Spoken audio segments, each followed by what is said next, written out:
Hi, my name is BHager, and I'm going to be discussing an introduction to basic bicycle assembly. As far as an introduction to basic bicycle assembly, more than 17.4 million new bicycles were sold in 2015, so there are a lot of new riders out there riding and some old ones who are buying new bicycles. With that said, it's of utmost importance to continue to create a culture of safety within the bicycling world. There are always new employees running through new bicycle shops, and with that said, you want to make sure that they're educated properly. You as an actual cyclist need more information to understand if your bicycle is being built properly and be able to have that information in order to ask the proper questions as far as what needs to be done and if your bicycle is assembled properly. So we're going to discuss a few steps right now, including the next step, which is unboxing. As far as unboxing the bicycle is concerned, your bike does come in a bicycle box. It's partially assembled in most instances and has packaging on it as well as cardboard. The first step that your mechanic is going to take is he's going to unbox the bicycle, pull it out of the box, make sure that he's pulled out any accessory boxes that are included in there, and then he's going to install the saddle and the seat post and put that in a bicycle mechanic stand. Once he has it in the stand, he's going to start by removing the packaging using dikes or any kind of other sharp cutting tool. Being careful not to cut any cable and housing. If you do that, you will add to the complexity of the build. Once he has that bicycle in the stand and he's removed all those parts, he's going to start cataloging, making sure that he has everything needed to actually complete the assembly of the bicycle. That's going to take us to our next step. The next step is your basic setup. Within the basic setup, we're going to start with the stem, fork, and headset. The fork itself is going to be a critical part of the bike as it's going to hold the front brake assembly as well as the wheel itself. We're going to install the fork into the frame with the headset.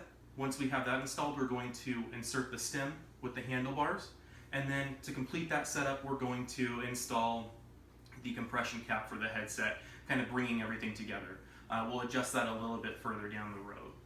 After that, we're going to install the wheels. This is another critical step. We want to make sure that the wheels are all the way in the dropouts. Once you get the wheels securely in the dropouts, you're going to install either your quick release or your through axle, making sure to screw them tightly, and then you're going to use the cam action lever on the actual quick release lever itself to complete the installation. You want to make sure that these are installed securely. If they're not, the wheel can come off the bicycle causing injury. Finally, we're going to talk about the front and rear derailleurs and the front and rear brakes. In this step, we're just going to simply make sure they're bolted to the frame properly and make sure that any sort of cable and housing is installed that's necessary. On hydraulic disc brakes, you're going to have a hydraulic line that's already installed, so you don't have to worry about any cable and housing for these. This takes us to our next step, our basic adjustments. As far as the front and rear derailleurs are concerned, you're going to utilize the high and low limits to adjust the derailleurs. These are going to control how far the derailleurs can move the chain from inside to outside on the actual gears themselves. If these aren't adjusted properly, you can shift the chain into a wheel, causing an accident and possible injury. So you want to make sure that these are done properly. You're also going to use cable tension to adjust the chain. That's going to control how easily the chain goes up or down within the shift itself. And then in some rare instances, you'll need the B-limit screw on the rear derailleur, although that's more of an advanced step and you'd want to seek more assistance with that. Within that, you're also going to work on the brakes. You're going to install the front and rear calipers.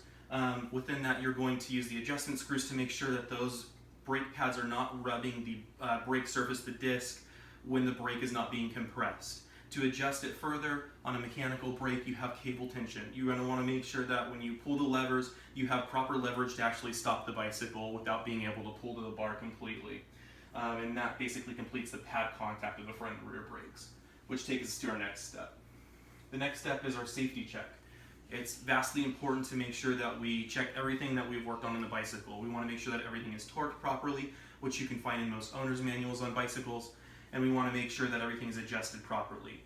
You don't want to be out on a ride and have a mechanical and get stuck because something wasn't done completely. This gives you the knowledge to run through everything one more time and make sure it's done the right way, and make sure that you don't have any questions for your mechanic.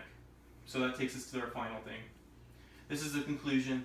As we all know, cycling can be fun and exciting. It's healthy for you in many different ways. It's good for the environment and brings families together. With that said, you want to make sure that safety is involved. So you want to make sure that you have the knowledge to be able to make sure your bicycle is safe and sound when riding it, as well as your family. If you have any questions that exceed what you know, it's always important to seek an experienced mechanic to make sure that he can basically complete the process for you. If you have any other questions, you may ask.